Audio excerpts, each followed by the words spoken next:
Olá, seja bem-vinda, seja bem-vindo. Começa agora mais um programa especial da OAB Nacional. Vamos começar essa edição conferindo as principais deliberações do Conselho Pleno da Ordem durante sessão virtual realizada na última semana. Entre as pautas estão a conciliação remota nos juizados especiais, o quórum aplicável às votações dos recursos interpostos em casos de incidentes de idoneidade moral, entre outras. O Pleno já começou com um assunto destaque. O colegiado decidiu ingressar com uma DPF pelo fato de ter sido privado do direito fundamental à ampla defesa e ao contraditório, em uma portaria do Ministério da Mulher, da Família e dos Direitos Humanos, que anula a condição de anistiados políticos a militares. A conselheira federal, Andréia Lorena Santos Macedo, da seccional de Piauí, foi a relatora da proposta e defendeu o Estado Democrático de Direito. Que a conquista da anistia política foi outrora uma pauta cara ao AB, e sendo fruto de um processo político, estará sempre sujeita a avanços e retrocessos. Portanto, permanentemente presente é o papel do OAB nessa matéria, que está diretamente relacionada ao Estado Democrático de Direito. A principal e máxima questão que se coloca aqui é a inobservância de direitos fundamentais ao devido processo legal, ao contraditório e à ampla defesa. Aceitar a subtração desses elementos essenciais ao Estado Democrático de Direito, seja em que circunstâncias for, faz criar precedentes que maculam a própria constitucionalidade, ainda mais nas circunstâncias em que se discute matérias tão caras para a OAB. Voto pelo deferimento da proposição de ajuizamento da DPF por este Conselho Federal, da OAB, para questionamento das portarias número 1266/2020 a 1579/2020, nos termos propostos. É como voto. O ex-presidente da OAB Nacional e conselheiro federal pela seccional do DF, César Brito, apoiou o ingresso da DPF. Eu acho que esse voto é muito importante na linha histórica que a Ordem vem atuando e que honra, para mim, as nossas tradições, as nossas melhores tradições e o que quer de nós a Constituição de 88, a nos mencionar por diversas vezes e nos dando legitimidade ampliada para defender a democracia. Há uma frase, vou encerrar, dizendo que o futuro da democracia tem relação direta com o tratamento que nós damos àqueles que a violam. Se nós perdoarmos, se nós acharmos que não devemos tratar e proteger pela justiça de transição os que resistiram, nós estamos condenando a própria democracia. Por isso que é muito importante a Ordem atuar, mais uma vez, na defesa desses perseguidos pela ditadura de 64. O presidente nacional da Ordem, Felipe Santa Cruz, elogiou a decisão e defendeu o papel da Ordem com relação ao assunto. Dizer que é um voto que honra as tradições da Ordem dos Advogados do Brasil, informar a todos que estamos absolutamente atentos, como não poderia deixar de ser, com o negacionismo, com a idealização de torturadores, apologia a torturadores por altas autoridades da República, e a ordem será atenta, vigilante, inclemente na defesa da democracia, do Estado Democrático de Direito, e em colocar, sim, barreiras, limites a esse negacionismo que quer fazer positivo a mais sanguinária ditadura que esse país já viveu. Então, a Ordem está onde sempre esteve e aqui estará enquanto nós estivermos aqui. Os conselheiros aprovaram a redação de nota técnica acerca da Lei nº 13.994 de 2020, que altera a Lei 9.099 de 26 de setembro de 95, para possibilitar a conciliação não presencial no âmbito dos juizados especiais cíveis. O relator da matéria, o conselheiro federal Francisco Queiroz Caputo Neto, explicou que a lei é uma inovação que permite nos juizados especiais a audiência por métodos audiovisuais. Essa lei é uma inovação agora do início do ano e permite, no ambiente dos juizados especiais, a audiência de conciliação por esses métodos tecnológicos modernos de vídeo e voz, né? de áudio e vídeo. Ela, ainda mais nesse período de pandemia, ela faz todo sentido.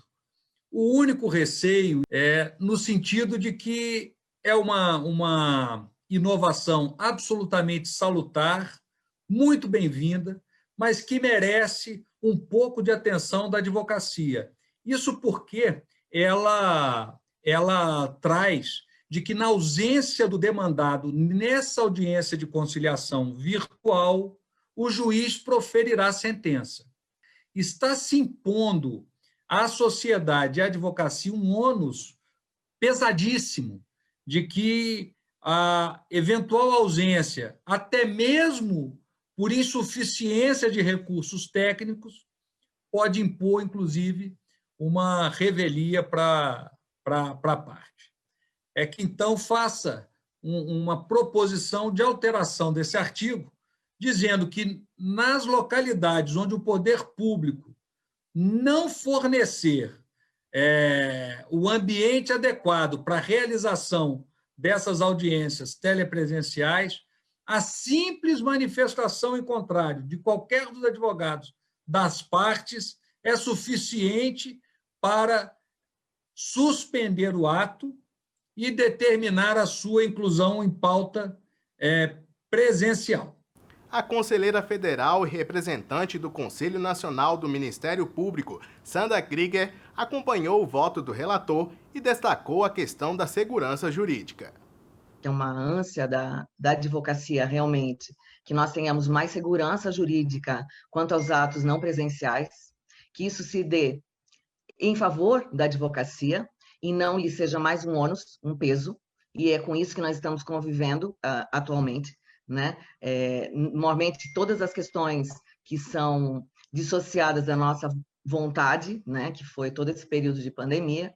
De outro lado, nós temos situações que nos são compelidas a resolvermos sem qualquer ingerência do Poder Judiciário, ou pior, né, ingerindo da forma em devolver à advocacia a solução de problemas estruturais, que, de uma certa forma, já existiam em larga escala, mas que agora, com a pandemia, se agravaram. Mais pautas foram analisadas e votadas pelos conselheiros e conselheiras federais.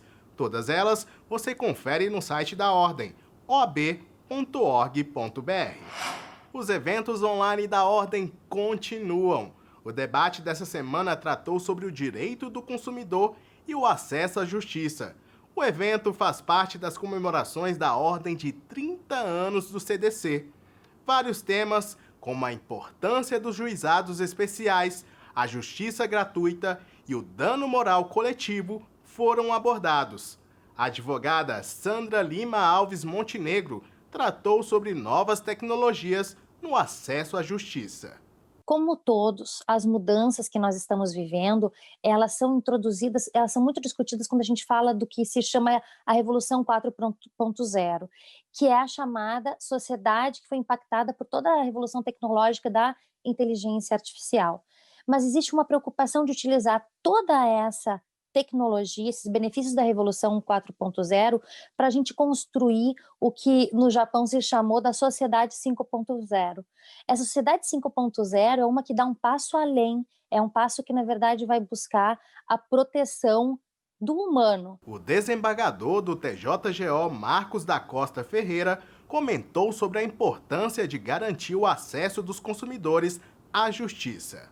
Falar de acesso à justiça é algo de maravilhoso quando se trata de Código de Defesa do Consumidor, quando se trata de defesa do consumidor. De fato, o que nós percebemos é que é muito importante nós garantirmos o acesso dos consumidores à justiça, porque, apesar de nós termos uma lei fantástica, uma lei que garante direitos extraordinários para todos os nossos consumidores, é uma lei perene.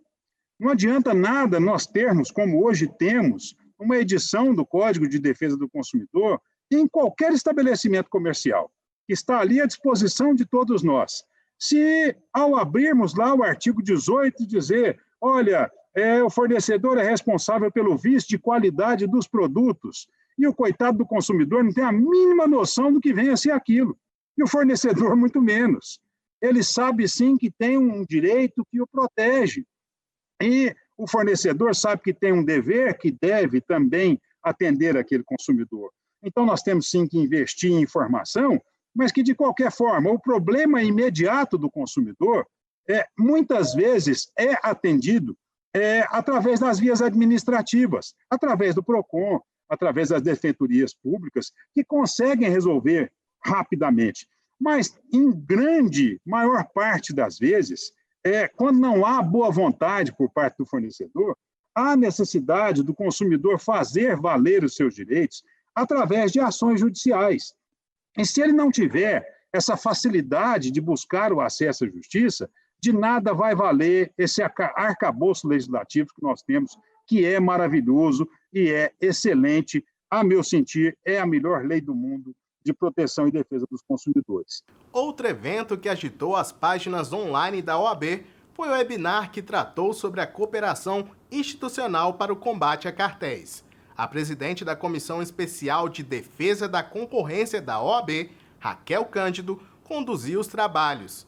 A notoriedade que o assunto adquiriu nos últimos anos foi destacada.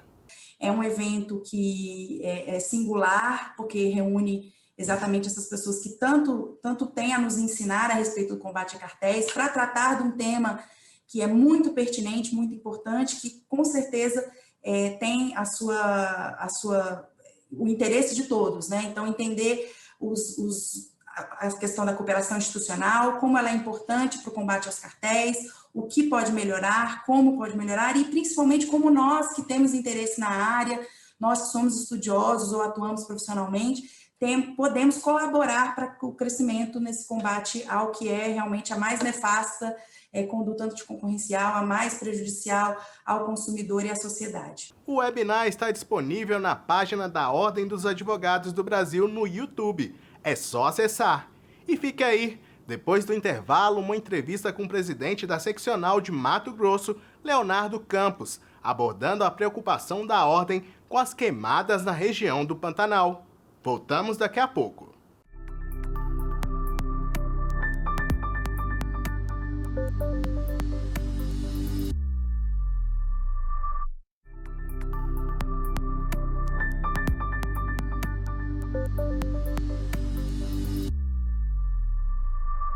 No programa da OAB Nacional de hoje, nós falamos sobre a situação do Pantanal de Mato Grosso. A área queimada já passa de 2,2 milhões de hectares destruídos pelas queimadas. Uma situação que preocupa todo o país, que preocupa a OAB e que preocupa também a seccional da OAB em Mato Grosso. Para isso, hoje a gente conversa com o presidente da OAB em Mato Grosso, Leonardo Campos, no qual eu agradeço agora a participação. Tudo bem, presidente? Tudo bem, Tiago. Para mim é um prazer participar do programa da OAB Nacional. Para mim é um prazer conversar com a advocacia brasileira sobre temas tão importantes e que aflige não só o povo brasileiro, não só o povo mato-grossense, mas a toda a humanidade. Certo. A gente tem visto aí muito o Mato Grosso sendo o holofote das notícias sobre o meio ambiente este ano. Qual que foi a realidade da região? O que vocês estão enxergando aí? Infelizmente, Tiago, Mato Grosso é o estado do agronegócio, é um estado que sustenta a balança comercial brasileira, e eu digo infelizmente no início, não por Mato Grosso ser o estado do agronegócio, mas por ser o estado do agronegócio, e mesmo durante a pandemia, foi um dos setores que não parou, foi um dos setores que mesmo com a pandemia, mantidas as medidas sanitárias de segurança, a produção agropecuária continuou, o que permitiu o país manter, pelo menos em tese, a sua balança comercial com saldo positivo. E, portanto, a tecnologia está imperada aqui.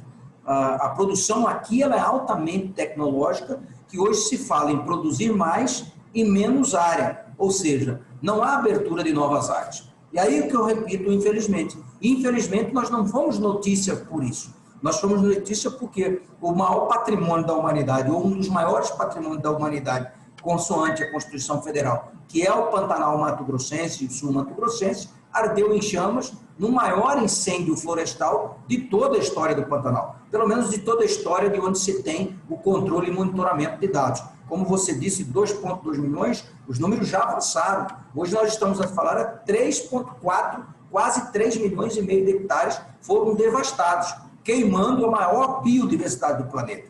A fauna e flora pantaneira foi praticamente destruída. E isso nos levou às manchetes dos jornais nacionais e internacionais. Por isso eu disse, o estado do agronegócio, que merece os parabéns por ser um estado altamente tecnológico, por cuidar da sua biodiversidade, foi notícia não por isso, mas por ser o estado onde foi causado o maior incêndio florestal da história do Pantanal Mato-Grossense.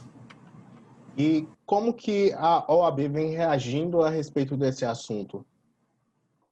Nós fomos uma das primeiras, se não a primeira instituição, a cobrar as autoridades, primeiro, naquele momento, ou melhor, neste momento, que ainda os focos de calor ainda persistem. Graças a Deus, a chuva já começa a cair aqui em nosso estado, a cair nas regiões onde estava pegando fogo, a região do Pantanal, a região da Chapada dos Guimarães, que tem o Parque Nacional de Chapada dos Guimarães, mas cobrar as autoridades qual o plano de combate a esses incêndios.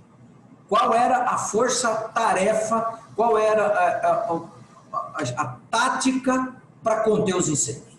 Porque nós víamos aí relatos dos brigadistas, dos bombeiros, do exército, reclamando que estava faltando até equipamento de proteção individual básico. Não tinham água, máscaras, luvas. Então nós fomos para uma cobrança pública das autoridades, olha, o incêndio está ocorrendo. Se nós não tomarmos uma providência imediata, de forma urgente e premente, esse incêndio vai se avastar, como se avastou, e vai provocar danos de maior proporção. E, no segundo momento, foi cobrar políticas públicas para o Pantanal. Nós precisamos discutir o agosto, julho do ano que vem, agora, porque senão em 2021... nós novamente estaremos fazendo esse tipo de entrevista, comentando que novamente houve um fogo no Pantanal. Então nós precisamos, nesse momento, uma grande força-tarefa para conter os incêndios, que, repito, graças a Deus com as chuvas já começam a diminuir, mas ainda há focos de calor. E nós precisamos, ano que vem, contar com o poder público de forma eficiente, por exemplo, auxiliando os fazendeiros na construção dos aceros, limpando as beiras das rodovias, porque grande parte desses focos de incêndio passam por aqueles que trafegam na rodovia e jogam um cigarro, jogam uma latinha, depois com o sol escaldante de Mato Grosso, aquilo provoca uma combustão natural. Então, nós precisamos ter políticas públicas de prevenção dos incêndios, senão, como eu disse, em 2021, nós estaremos aqui novamente a lamentar os incêndios que ocorreram. A partir de agora, o que deve ser observado pela OAB ainda a respeito dos incêndios? O senhor falou dessa questão dos manejos, né? Nós instituímos aqui uma comissão de análise, de estudo da legislação e de análise das políticas públicas do Pantanal, com advogados de diversas regiões do estado de Mato Grosso e de fora deles, e esses advogados farão uma completa leitura e revisão da legislação, inclusive de uma legislação que está na pauta do Senado Federal, que é a criação do Estatuto do Pantanal. Então nós precisamos, como o Pantanal é uma área considerada patrimônio da humanidade, muitas vezes a restrição de uso, por ser a maior planície alagada do planeta, a legislação entra em confronto com o manejo adequado. O Pantanal, há mais de 300 anos, quem cuida dele é o homem pantaneiro. É o homem pantaneiro que sabe o ciclo de quando atear o fogo controlado, o ciclo da cheia, e conviveu ao longo dos últimos 300 anos de forma harmônica com o Pantanal, preservando o Pantanal. A partir do momento que nós temos ideologias, e eu não vou aqui entrar se certas ou equivocadas, mas que retiram o homem pantanal do Pantanal, o homem pantaneiro do Pantanal, deixando aquilo como intocável, a consequência é esses incêndios. Porque aí você não tem o manejo. O capim, que nós chamamos de macega, se torna muito alto, porque não tem o gado para pisar, o bicho para comer, não tem ninguém para pastar, o homem pantaneiro para usar, e aquilo se torna um verdadeiro barril de pólvora. Então, nós precisamos ter, à luz da legislação, por exemplo, mecanismo, como tem Mato Grosso do Sul, que permitam a limpeza de pastagem no Pantanal. Limpando o Pantanal, você diminui drasticamente ou consideravelmente a ocorrência dos incêndios florestais. Certo. Mudando de assunto, eu gostaria de abordar com o senhor pautas mais amplas da ordem, né? Hoje o senhor está como coordenador do Colégio de Presidentes, que debate várias pautas urgentes que foram abordadas durante a pandemia, né? E eu gostaria de saber quais decisões que os dirigentes tomaram que refletiram na vida da advocacia nesse período de pandemia. Olha, Tiago, foi um grande desafio. Primeiro, agradecer aí toda a confiança do presidente Felipe Santa Cruz e da diretoria por nos incumbir essa missão. Eu considero uma missão, é uma árdua responsabilidade, conduzir o Colégio de Presidentes Seccionais, que toma as decisões aí que impactam na vida diretamente de mais de 1.200.000 advogados e advogadas brasileiras. Então, para nós, daqui de Mato Grosso, o presidente da OAB de Mato Grosso, coordenar o colégio é um grande desafio, uma grande responsabilidade, que eu espero aí cumprir à altura das expectativas do presidente Felipe Santa Cruz, que tem uma história na ordem de presidente seccional, uma seccional grande, uma seccional importante, e sabe toda a responsabilidade que nos permeia. O Colégio de Presidentes, junto com a diretoria do Conselho Federal, nesse período, no mínimo, inédito e desafiador que nós vivemos na pandemia, nós tivemos grandes pautas para garantir o efetivo exercício da advocacia. Lembrando que o início da pandemia foi lá em março, e os fóruns, a grande maioria, fechou as suas portas dia 19 de março.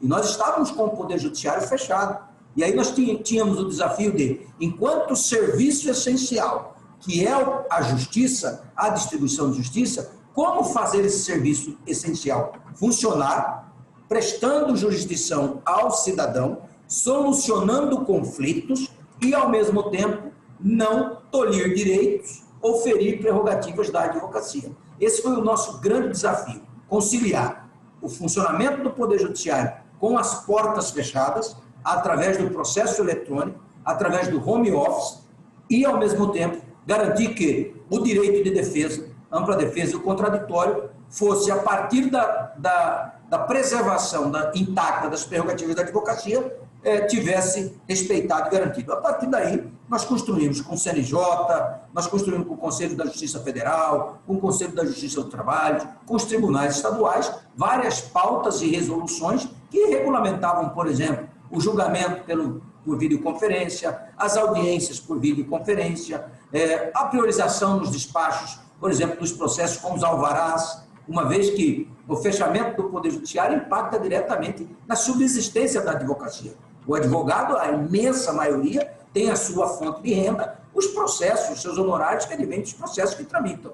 Se o fórum está fechado, como que o advogado vai receber? Uma outra pauta importante foi que, e aí eu falo da realidade do meu estado, 67% dos processos, números aproximados, em Mato Grosso já são processo judicial eletrônico, já são eletrônicos, mas 33% ainda são físicos. E nós temos comarcas ainda com processo físico. Ora, como fazer movimentar o processo físico se a comarca está fechada? Esse foi talvez um grande desafio, e aí nós fizemos, em contribuição com o Poder Judiciário, as cargas programadas, o drive-thru, retirando os processos, digitalizando, escaneando-os e devolvendo ele de forma virtual, para permitir que nós pudéssemos ter minimamente o Poder Judiciário funcionando, permitindo ao advogado trabalhar, mesmo ainda que num período de exceção como é a pandemia. A gente sabe que a profissão ela tem enfrentado diversos desafios, né? A gente tem casos de violações de prerrogativas, a questão da insegurança jurídica. Como que o senhor analisa como a OAB pode atuar? A OAB, ela é, além de representante da sociedade, a voz constitucional do cidadão, ela é a grande defensora e guardiã da Constituição, assim como o Supremo. Então, muitas vezes, qual que é a diferença? O Supremo, ele não age de ofício. Então, enquanto guardião da Constituição, a grande maioria das ações diretas de constitucionalidade, ou reclamações, ou descumprimento do preceito fundamental, partem da ordem. Ou seja, a ordem é quem provoca na defesa ou na afirmação, buscando a afirmação e a reafirmação do texto constitucional, a vigência dessa própria Constituição. O que eu quero dizer? Que é a partir da ordem que a Constituição passa a ser protegida. Porque, havendo qualquer violação, a Constituição, a ordem é a primeira a levar a matéria ao Supremo Tribunal Federal através dos mecanismos jurídicos disponíveis. Certo. E falando um pouco da jovem advocacia, ela também é respaldada pelos dirigentes da ordem? Talvez é uma das classes da advocacia, ou da pirâmide da advocacia, que a ordem volta o seu olhar mais profundo. A jovem advocacia, a gente tem aí um país de 1.200.000 advogados, mais de 1.200.000 advogados. Nós temos aí milhares de cursos de direito. Aqui eu não vou entrar na qualidade desses cursos, mas que a ordem combate a necessidade de uma moratória desses cursos de direito. Não dá para conviver com faculdades que não preservam, que não têm a qualidade do ensino jurídico ou comprometimento com o ensino jurídico como sua bandeira primeiro, mas que trata o ensino jurídico como mercantil, e ele não é um produto a ser vendido. O ensino jurídico é um produto para formar entes essenciais à administração da justiça, e ele não pode ter apenas, ou ter o viés mercantilista como seu ponto fundamental. Então, nós precisamos acolher o jovem advogado na Ordem dos Advogados do Brasil, dando a ele capacitação, dando a ele estrutura, ajudando-o a fixar no mercado de trabalho, auxiliando-o tanto na cobrança dos seus honorários, para que não sejam ínfimos, como na remuneração desses próprios jovens advogados. Então, eu diria que a ordem se destaca, com todas as vênias e respeito aos demais conselhos, por toda essa estrutura que ela dá aos seus. Ela sabe defender os seus e sabe punir quando um dos seus desvia dos nossos postulados éticos. Perfeito, doutor. Gostaria de agradecer a participação do senhor aqui no nosso programa, na OAB Nacional, e contamos aí com mais participações futuras do senhor aqui no nosso programa. Eu que agradeço, Tiago, cumprimentando mais uma vez toda a advocacia brasileira, dizendo que eu tenho certeza que pelo brio, pela fibra, pela garra que é peculiar de cada um de nós, advogados e advogadas, que são a grande base da justiça brasileira, espalhado por todas essas mais de 5.000, quase 6.000 cidades brasileiras, por essa fibra, por essa garra, nós saímos maiores do que entramos nessa pandemia. Mais uma vez, a advocacia, num momento de crise, deu exemplo que a República, o Estado Democrático de Direito, a democracia propriamente dita, pode contar com cada advogado, com cada advogada deste imenso Brasil. Um grande abraço a todos, fiquem com Deus e estamos à disposição. E termina aqui o programa especial da OAB. Obrigado por nos acompanhar. Para saber de tudo que a Ordem dos Advogados do Brasil está fazendo, é só seguir a gente nas redes sociais, no Instagram e no Twitter, CFOAB, no Facebook, OAB Nacional. Você também pode rever este e outros programas no nosso canal no YouTube. Tchau e até mais!